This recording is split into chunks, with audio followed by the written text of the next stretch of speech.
అందులో ఆది ధర్మం సృష్టికి మూలమని సందర్భంగా నేను గుర్తు చేస్తూ ఉన్నా. జాంబవంతుడు ఈ సృష్టికి మూలపురుషుడు. భారతీయ సంస్కృతి భావన పరంపరలకు ఆది పురుషుడని సందర్భంగా నేను గుర్తు చేస్తూ ఉన్నా. మరి ఆయన జీవితం, ఆయన నిర్వహించిన భూమిక, ఆయన చేసినటువంటి పోరాటం, ఆయన ఆధ్యాత్మిక చింతనను దేశమంతా భారతీయ సంస్కృతికి అందించిన ఆది పురుషుడు ఆది జాంబవంతుడు. ఇవాళ ఆది ధర్మం యొక్క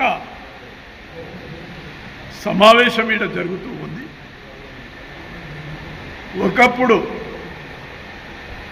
భారతీయ సంస్కృతి సింధు నదిలో వెళ్ళి విరిసినటువంటి ప్రాంతంలో వెళ్ళి విరిసినటువంటి నాగరికత ఏదైతే ఉన్నదో ఇది ఆది ధర్మం.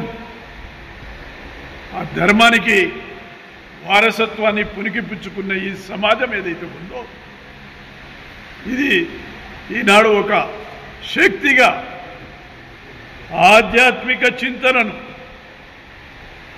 మానవాళికి వెదజల్లుతూ ఉందని సందర్భంగా నేను గుర్తు చేస్తూ ఉన్నా. మరి ప్రొఫెసర్ తిరుపతి గారు, మన అధ్యక్షులు అన్న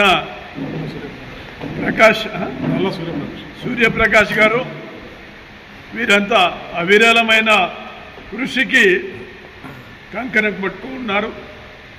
మరి ఆ ఆది జాంబవుని యొక్క చరిత్రను ఒక పుస్తక రూపంలో సమాజానికి అందించబోతున్న తిరుపతిని మన అందరం కూడా గౌరవించుకోవలసిన, సన్మానించుకోవలసిన అవసరం ఉందని, ఇవాళ ఈ పుస్తకం ఏదైతే ఉందో ఈ అణగారిన సమాజానికి, ఆది సమాజానికి ఏదైతే ఉన్నదో వాళ్ళలో ఒక చైతన్యాన్ని, ఒక మేలుకొల్పును